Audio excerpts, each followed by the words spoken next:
afternoon on what is the end of Fellowship Day 207. It's been a great day. I've spent most of today actually meeting with several members of my team who I hadn't had the chance to sit down with one-to-one in quite some time.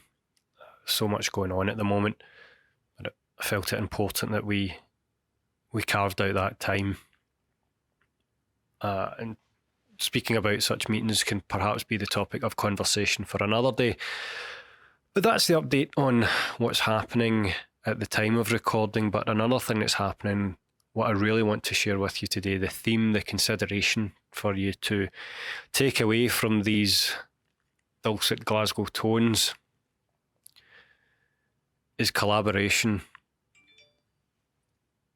He says, as our project management platform goes crazy with my phone set to loud. I won't edit that out. That's part of the process. That's the reality. That's what's going on. Let's not over-polish this. Distraction aside, notifications turned off for the remainder of this recording. Collaboration is something we've covered in previous days. I've spoke about this from various dimensions, but what's going on at the moment is I'm more seriously considering larger collaborative grant bids, more so now than I've ever been able to in previous steps of my academic career. I've had some opportunity to look at more collaborative bids now.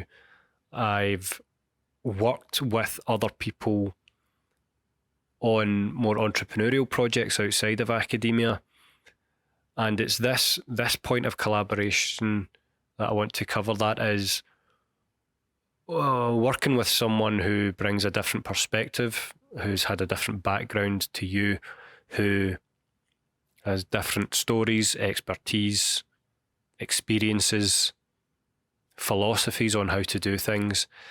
There is a really wonderful tension in understanding your approach versus someone else's.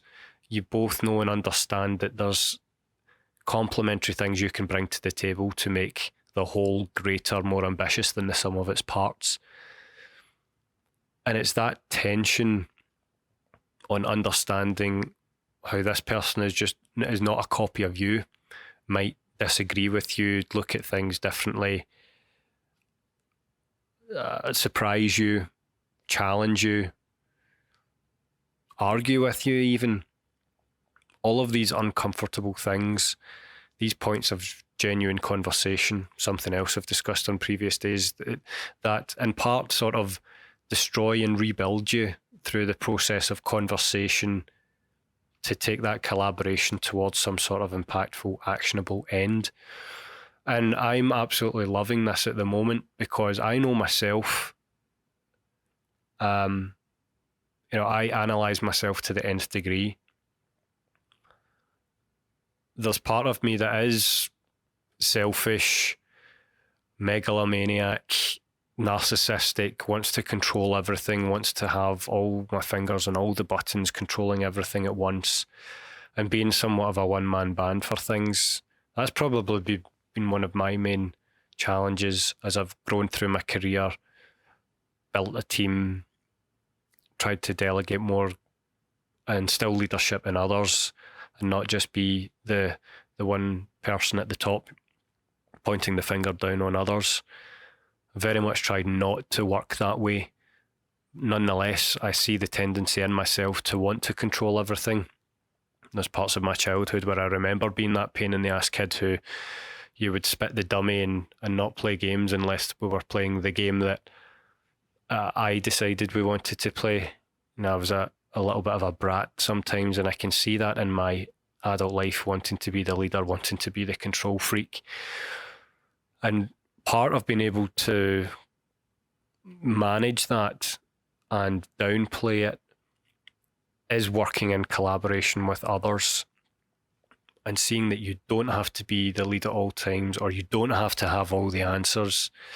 That the way that you want to write things or express things or argue a point might not actually be the best way to do it. It's so much easier to convince yourself that you're right when there's no one else in the room. It's much easier to state your case when there's no counter argument and no conversation with someone else to raise blockers up to what you've said. Collaboration, in some sense, can be a bit buzzwordy. It seems like it's something that you're meant to do in some circles. But genuine collaboration, the likes of which I'm talking about here, that I feel so privileged to be a part of, is making projects better, but I hope and I feel that it's also making me better. It's making me more rounded, more considerate, more willing to look at the full picture before deciding that my version of events is the only version of events. At the end of this, successful project or not, I know I'll be a better scientist because I'm being productively forced to look at those parts of myself that I know tend not to be collaborative. And the act of collaboration is an exercise, a chance to exercise the muscles that stop me from giving in to those controlling narcissistic tendencies. So I ask you now, as I do at the end of every episode, to consider something. And today I want you to consider, if you will, how collaboration might make you a better version of your professional self. Thanks as always for being here. We'll see you again soon for the next episode of the Read Indeed podcast. Have a great night.